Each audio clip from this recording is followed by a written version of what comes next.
So we will proceed to the lesson 5, which is the forms of government. So we have here, according to Franklin Roosevelt, let us never forget that the government is ourselves and not an alien power over us. So the ultimate rulers of our democracy are not the president and senators and congressmen and the government officials, but the voters of this country. So this is according sa iyang speech. Okay, the form of government is essentially determined by the number of rulers. The way of power is exercised by these rulers. Ginaunsa nila pag-exercise ilang power. And of course, the ideologies. When we say ideologies, the ideas in political science that guide the government. So it was in ancient Greece that the forms of government that we know today were founded. So nag-exist na ni siya during sa time sa ancient Greece, such as ang democracy, which is the rule of the people or the many, the oligarchy or the rule of the privileged few, and of course the tyranny, which is the rule of one individual.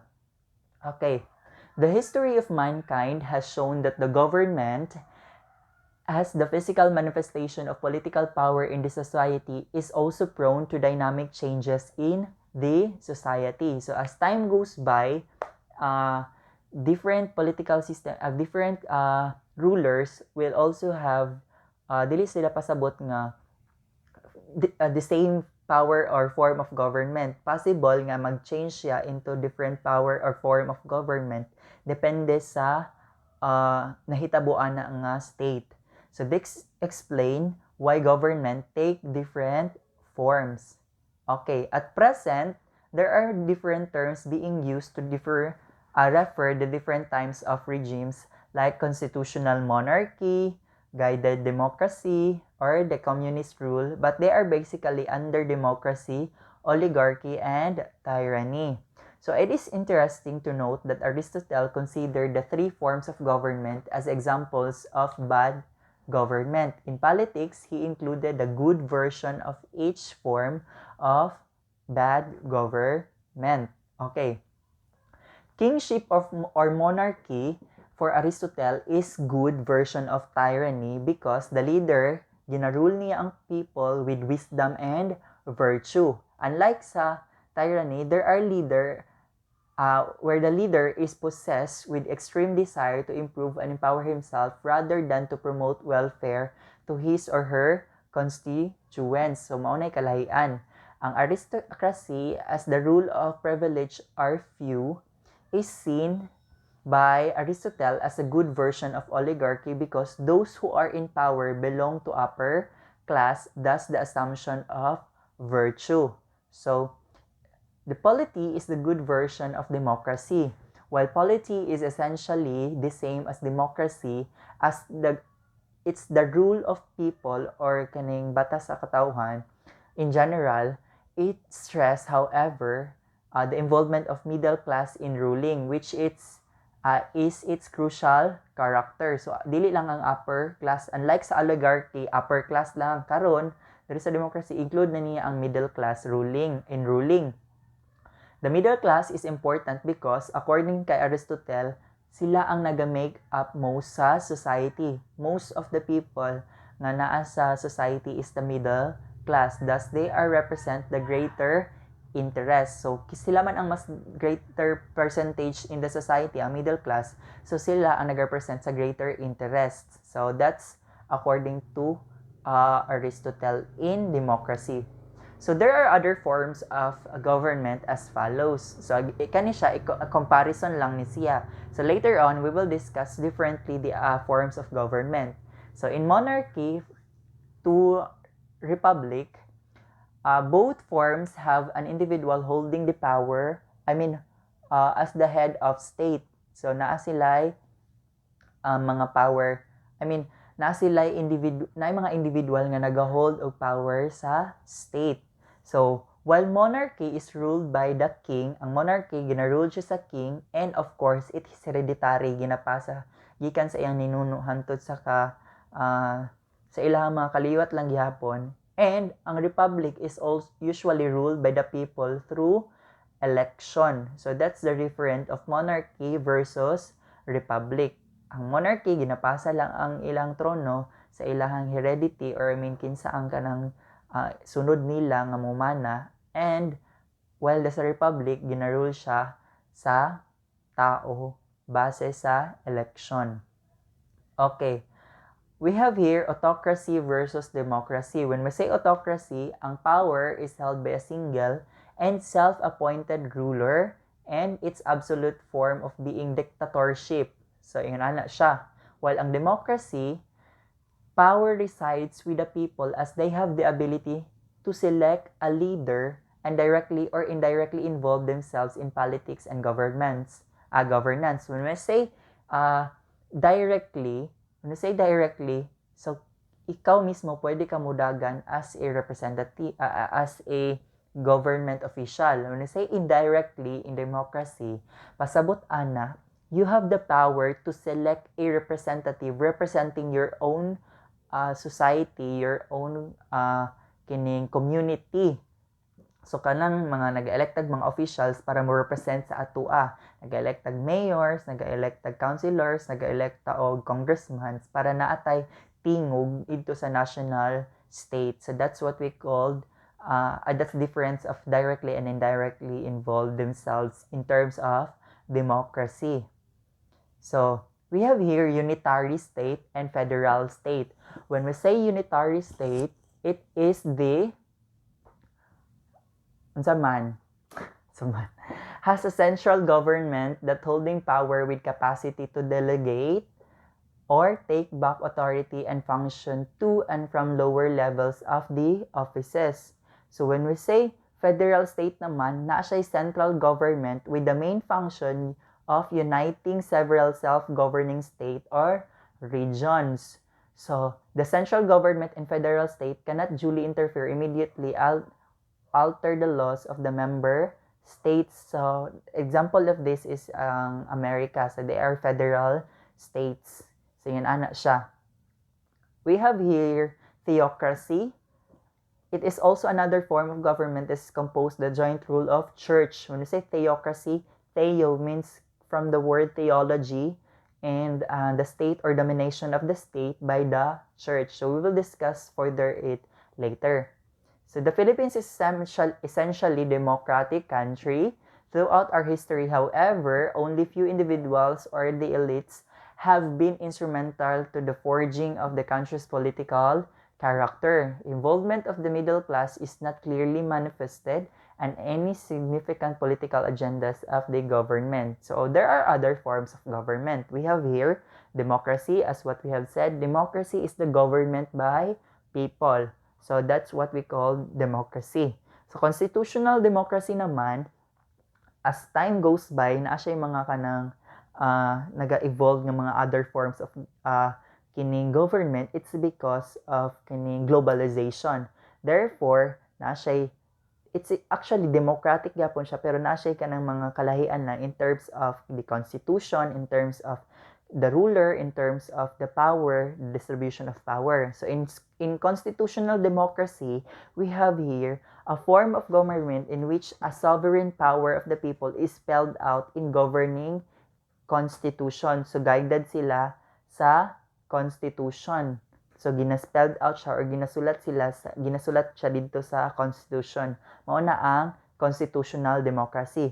Part of democracy, however, ang people is spelled out in governing constitution. When we say, parliamentary democracy, it is a political system which ang legislator or ang parliament nagaselect siya of government according to the party strength as expressed in elections. That's what we call parliamentary democracy.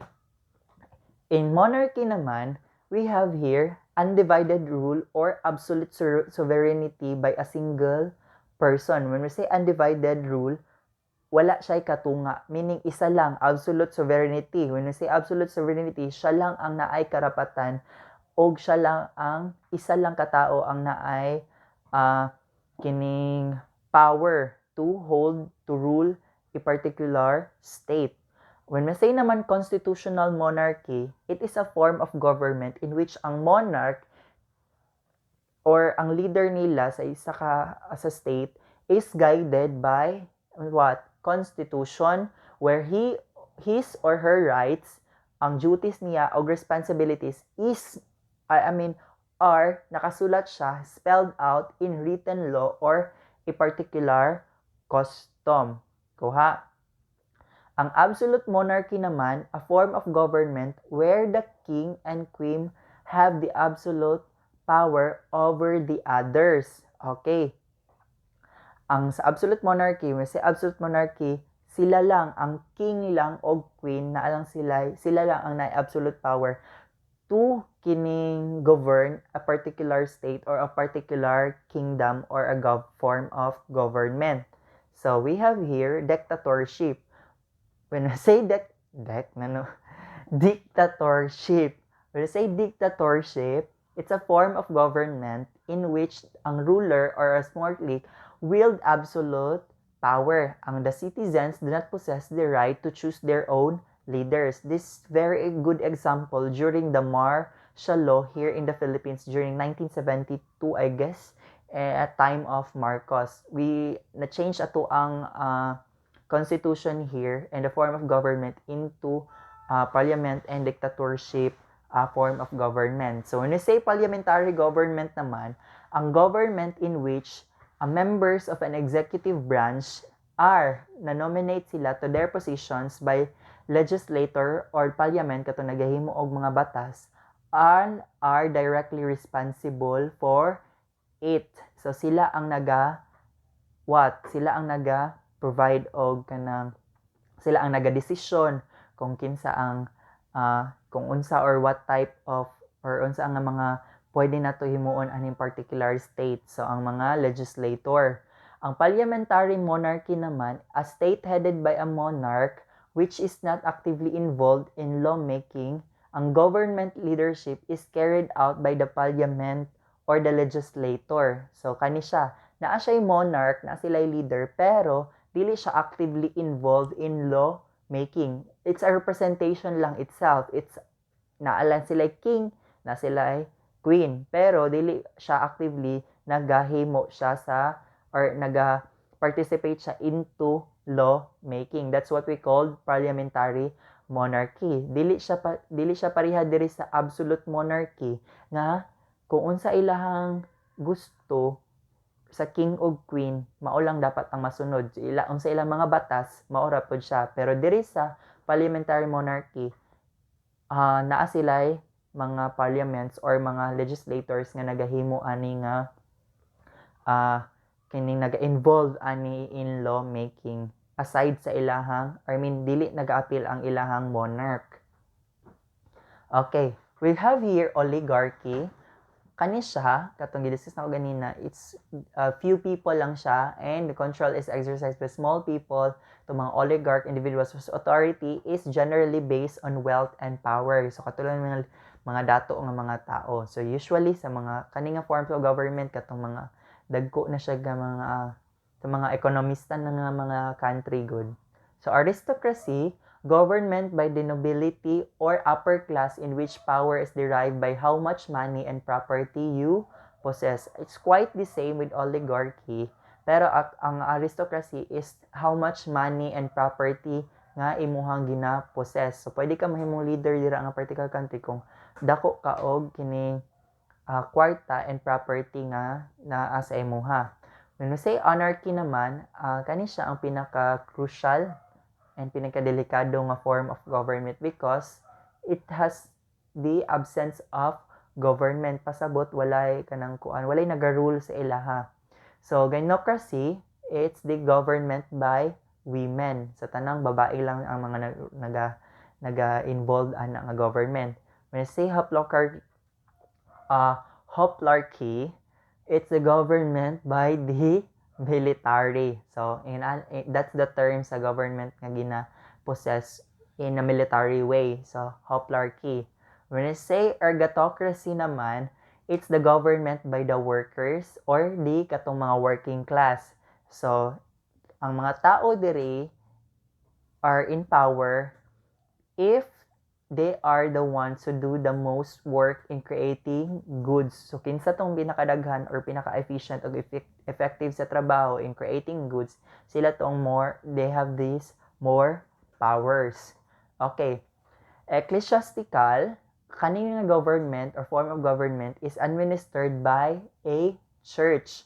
So, example, the church leaders make decisions on laws on the beliefs of their religion. So, kani nga form of government usually gina-administer sa mga simbahan, and ang katong mga church leaders nagahimo sila og decisions or mga laws pero accordance to the beliefs sa ilahang religion.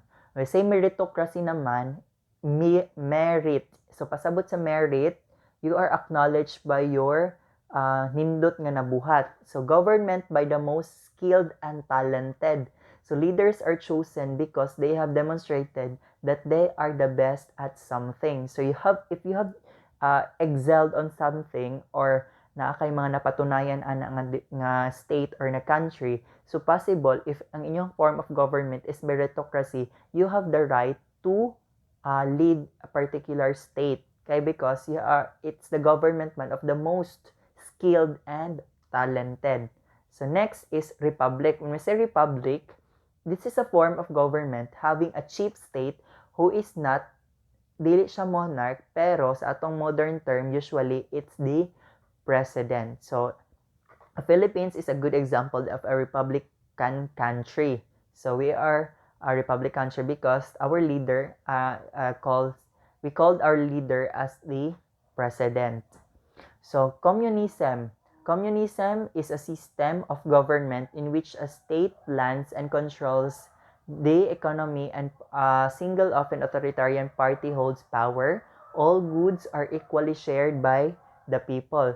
So, kani usually nga form of government ang gina-run or gina-pursue sa mga komunista. Like, for example, kanang mga NPA, kanang mga kung sa pa ng mga mga rebellion, it's because they wanted na ang form of government is into a communism. Nga naman, they wanted that all decisions are fair, tanan mga goods ang mga distribution is fair. Pero it depends upon the situation kasi, it depends upon the leader. So, other forms of government, we have ganina, theocracy. Ang theocracy is a form of government in which ang deity or katong pinakataas nila or their God is recognized as the supreme civil ruler. But deity laws are interpreted by ecclesiastical authorities. So, mo ang kalahian nila. When we say theocracy, isa lang ilang ginasambang gina-recognize nga leader. That's katong ilahang deity lang. So, mao na ang supreme civil ruler. Pero, ang iyahang mga laws are gina-interpret siya sa mga ecclesiastical authorities. So, yan ana siya. Totalitarian, which is centralized control by autocratic leader or the hierarchy. Pasabot ana, unsay pasabot when say hierarchy katong naay mga positions, autocratic leader. So when we say gerontocracy naman, we have the government by the age. Kung kinsa itong mga pinakatigulang diha nga society or diha nga state, sila to ang naay say sa government because they believe that katong mga idara na daw, they have the most life experiences. So that's the concept of gerontocracy. When we say cryptarchy, it's the government ruled by a secret rulership. So, wala takabalo kung kinsa ang atong king. So, have you seen the katong Korean good nga movie nga Ruler of the Mask? Diba? Example, that's the good example of cryptarchy there. Ang mga tao is kabalo sila nga naa sila king pero they do not know who is the king because naa siya sa mask ay nakamas siya tas dili nila makitaan ang naong sa ilang king. So, secret rulership. So, that's one example of cryptarchy. Sa diarchy naman, it's the government by two. Pag triarchy naman, tulo, ano siya, So depende siya kung equal siya ha. Ang specific number of people have equal power in the government decision. So kung duha na sila kabuok tao nga nag-lead and equal power na sila, ang tawag ana is diarchy. So magdepende ang term niya kung pila ka tao or specific number of people nga nahay equal power sa government decisions. Okay.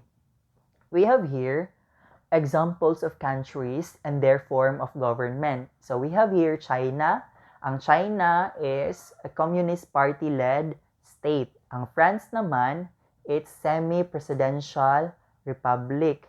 When we say semi-presidential republic, it's naagyapon siya kining type of kanang monarchical nga kanang system, pero dili siya nga na siya prime minister, naapod siya at the same time naapod siya president as a leader. So Japan, parliamentary constitutional monarchy, naga-combine naman ni siya tanan no. And ang Kuwait, constitutional monarchy, nagyapon sila king and queen, pero guided ang ilahang laws are spelled out in a written constitution. Ang Laos, it's a communist state. Ang Malaysia, it's federal parliamentary constitutional monarchy. Nganong inani siya? Because naay mga states sa Malaysia nga it's purely absolute monarchical gyapon ang gina-follow, and dili sila makahilabot because of ilaha man ng state. So yun ana siya. That's why ang form of government sa is federal parliamentary constitutional monarchy. So later na ng mga nag-text no. Okay, when we say naman Philippines, we have here presidential republic because our leader is president. Pero let us always what do you call this? Kanang understand or bear in our mind that the form of government we have here in the Philippines is divided into three, which namely the judicial, executive, and the legislative. So three equal powers na sila and independent na sila sa each other. So dili pasabot we have president as the representative and a leader in the Republic of the Philippines, pero equal power na siyang judicial, legislative og kaning executive. Ang executive is under ana niya is ato mga cabinets, presidents, and the vice presidents. Legislative, we have the upper house, lower house, which is the Senate for upper house and lower house for the House of Representatives or katong congressman and congresswomen. And the other is judicial, which is katong naga-interpret sa laws nga gina-create sa legislative, which is katong sa Supreme Court, Korte Suprema, and katong mga korte, so mga lawyers. So we have here also Qatar, absolute monarchy, the same of Saudi Arabia. When we say absolute monarchy gani, ang ilang king and queen lang ang naay kanang power or nga mag-rule or maghimo og laws sa ilahang particular state. So we have here Puerto Rico is a republican form of government which with separate executive, legislative, and judicial branches. So lahi po ilaha. In Singapore, they have their parliamentary republic. Sa Thailand, na constitutional monarchy. When say constitutional monarchy gani, national king and queen guided gapon by constitution ng ilahang kining state and ilahang mga laws. Sa United Kingdom, parliamentary constitutional monarchy. I don't know if itong bagong nga balita, ang Queen Elizabeth is actually murag wala na jud siya power sa United Kingdom. I don't know if that's true. We will verify that. Pero in the USA, constitutional federal republic. So when I say federal state gani, divided siya into different states. Kaya every state sa kining USA is actually kanang boom siya. It's because dili man good centralized government